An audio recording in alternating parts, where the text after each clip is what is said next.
Hi, this is Adam and this is your Fiverr Gig. So we're going to go through the process of a 7-point SEO checklist using this video and the keyword being commercial phishing.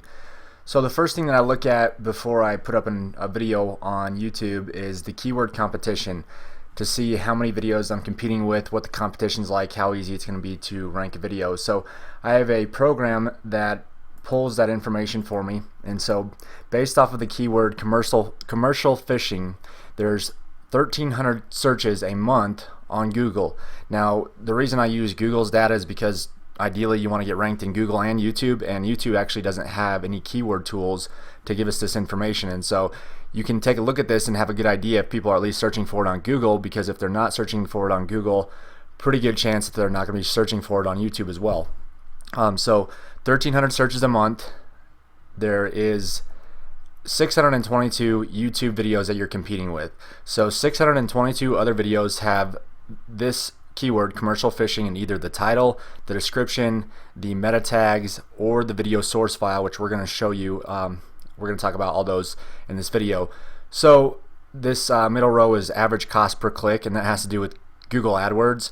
So that doesn't really have anything to do with ranking videos, but if you look at this and you're maybe looking at doing some monetization with it, sending somebody to a product or to your website, anything like that, this is some good information to see if advertisers are placing money on those keywords. You can at least identify if it's a profitable keyword, but that's kind of outside of this topic as far as video ranking. So commercial phishing, 1,300 searches a month, and you're competing with 622 other videos.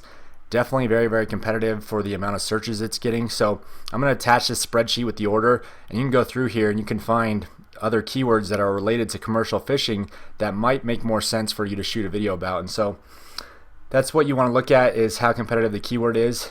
Say for example, this is a bad example, but commercial phishing boats for sale, 1,600 searches a month. You'd only be competing with two YouTube videos, so it'd be very, very easy to rank, but that's not what your video is about. So if you go through here, you could possibly find a better keyword to use for the video that we're going to be talking about today, but that's something you want to keep in mind is commercial phishing is kind of a broad search term. So the more specific you get, the better your views are going to be, the better your overall optimization is going to be, because I took a look at some of the comments and stuff, and some people were leaving some nasty remarks and all that good stuff. But so that's the first step, is looking at the keyword competition. So that one's very, very competitive, but we'll use the commercial phishing as an example through this process. So keyword competition, very, very tough. I'd possibly look at doing a different keyword. Now the meta name has two parts to it.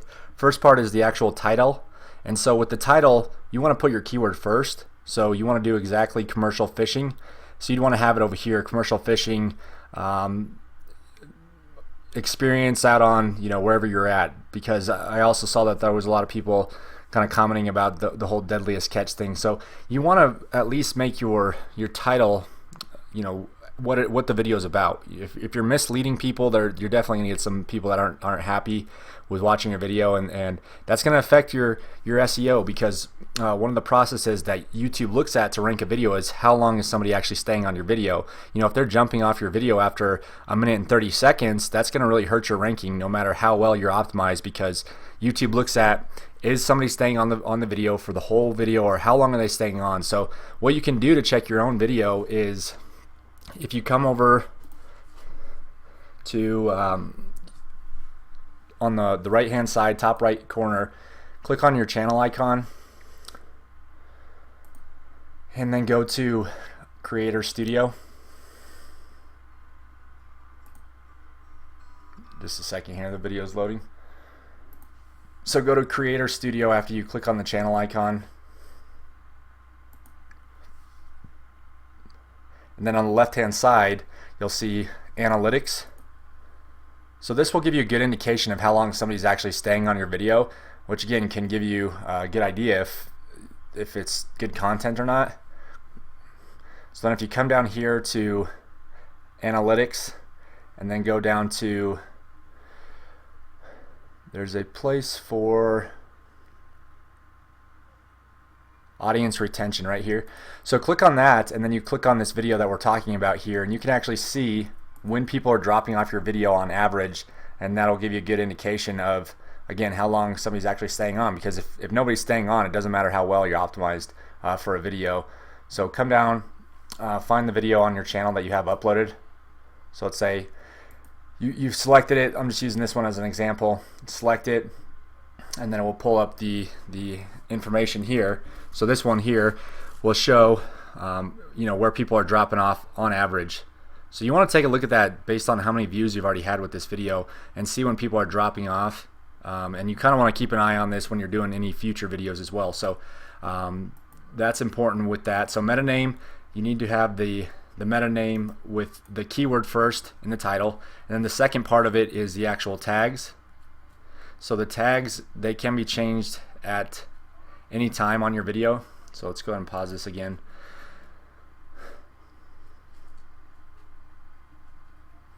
So I have a program that shows me the tags that you've added to the video.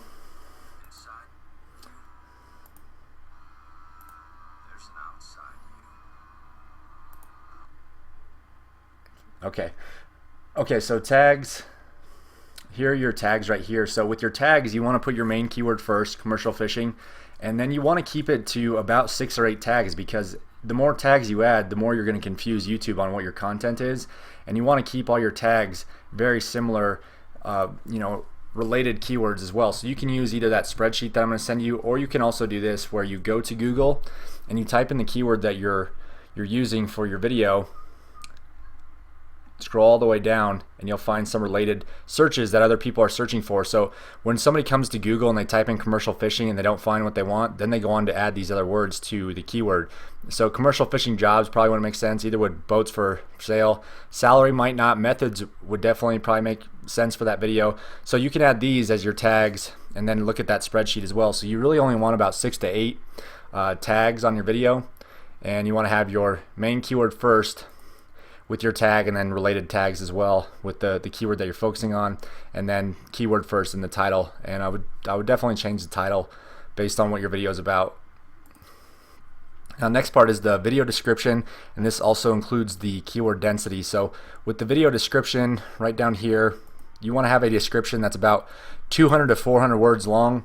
You want to just type out as if somebody can actually watch your video, and you want to add your keyword in the description about 4 to 6 times. So you want to type out a description of what people can expect to see on the video, and you can break down what's in the video, because what happens is YouTube and Google and the search engines, they can actually watch your video.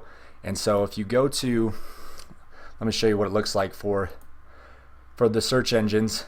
It's just a bunch of text. So that's why you want to optimize your description as well, in addition to everything else that we're talking about, because it's going to show here.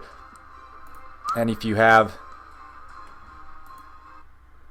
your description that has a good description, 200 to 400 words, and having the keyword in there about 4 to 6 times, it's going to see that it's optimized, and it's going to find that commercial fishing keyword in these all these different locations. So that's going to help you get identified for for what your video is about. So that's the video description, 200 to 400 words, keyword density, 4 to 6 times you want your keyword in your description. And then you could also keep those links to your different social media accounts and things like that. And then I'll also add a link back to your channel as well, because that will just give you your boost, a boost to your channel as well. So that's that process. Now next part is going to be the video source file. And so you've already uploaded your video, so you can't make changes to this, but in the future, if you're going to be doing any more videos, what you want to do is you want to have your video, you're getting ready to upload it to YouTube, and you want to save the file name as the keyword. So let's say, for example, this was my video here. You would want to rename it and then put your keyword in here. So for example, it'd be commercial fishing. And the reason you want to do that is because it actually shows up in your under the page source. It's known as the raw file. It's the same thing as video source file, raw file. So let me show you where that's at in the video manager. So if you want to make changes to any of this stuff that we're talking about, which I really recommend you do, just come over to your Creator Studio again, and then go to videos, and then you can go ahead and go to edit, and you can change all the stuff we're talking about with the exception of this one thing, which is the video source file. So you have to do this before you upload it, and since you've already had views, comments, and things like that, the re-uploading it. Don't do that at all, because you've already got some interaction, which is good. You want that on your videos.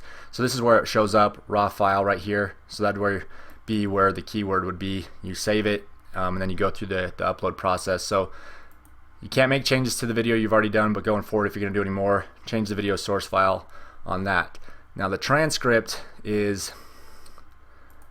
something that the search engines see as well. So you can actually, this one, based on the footage that the video that you've already done, there's not really a script, or it's not where you're actually talking on video. It's kind of, it's a day in the life of a fisherman. So there's not really a script to it. But if you're doing any videos like that, you can come over here to subtitles and closed caption, and you can actually upload a transcript. And what the transcript is it's the exact words of what you say in a video. And so you can have this outsourced on Fiverr. I don't do it, but say for example you shoot a 5 or 6 minute video, you would just have your keyword in the very beginning, have your keyword in the middle, actually say it in your video, and then say your keyword at the end of the video as well. So if it was a 5 to 6 minute video and somebody was looking for more information on the methods of commercial fishing, you would say, hey, Adam here. Today we're going to be talking about some commercial fishing methods. And then you would go through, and in the middle of the video you would say, that's commercial fishing method number 1. And then at the end you would say something like, I hope you enjoyed this commercial fishing method video. If you did, subscribe to my channel so you can stay updated with my newest content, or something like that. That's kind of the basics. But you want to say your keyword in your video. And again, because you've already uploaded this video, it doesn't make sense to do this, but just so I can explain the process, you can come in here, you can have somebody transcribe your video, and then you can select English, and then you can upload the file. It needs to be a .txt file, and the reason you do that is because it shows up for people that are using closed caption. It will actually show the script, and it will show the words on the screen. So if somebody's searching for videos and they're hearing impaired, your video will show up for results in that as well. But if you don't have that, which you haven't uploaded one on this video, you won't be found for those people that are hearing impaired looking for those keywords. But again, this video, that doesn't make sense to add the transcript to it. So but in the future, if you're going to be doing something like that, I would recommend you do that. So that's the transcript process. Again, you can have that outsourced. And then the last part of this whole thing is the upload process. And again, because you've already uploaded this video, you've got views, you've got comments. On a side note, definitely keep interacting with the people that are leaving comments, even if they're negative comments, because YouTube also takes into account how active you are on your account. Are you commenting on others?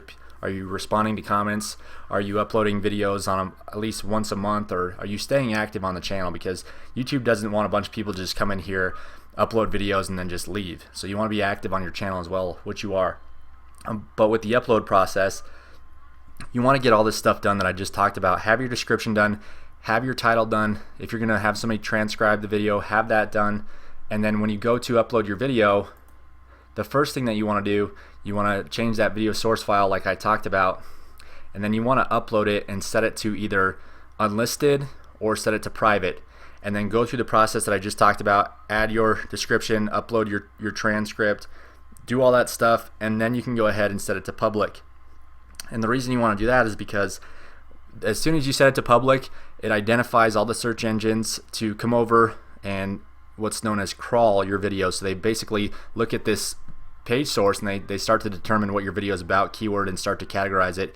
And if you don't have this process done off the bat, it's very hard to get it changed, and it takes a long time. And so if you just do it right the first time, you don't have to mess with that, and it's going to give you a better boost with your ranking. So unlist it, and then when you're done with the process, go ahead and set it to public, and then that will identify all the search engines that there's a new URL out in the web, so they should go check it and crawl it and go see what it's about. So that's the process that you want to follow with any future videos. Now, some of the stuff that I talked about for the video that you've already uploaded can't be changed, and it doesn't really make sense to change it, but that's just the video going forward. But also, look at the keyword. If you're looking to get more subscribers and views on your channel, look at the keywords that you're targeting, and again, start to pick out some of these lower hanging fruit, if you will, where you're not competing with a ton of videos. And it makes sense. Don't just do it for SEO purposes. Do it for sense of providing value to people, because at the end of the day, that's what's most important, and that's what's going to help your rankings the most, is how long somebody's actually watching your video and if they found value in it. So that's the process with this. And you got any questions about this? I know it's probably a lot. It can be very overwhelming for somebody who's new or doesn't know too much about this, but let me know if you got any questions. I'll upload this video and then upload the file here so you can take a look at it. So appreciate it, and we'll talk soon. Thanks.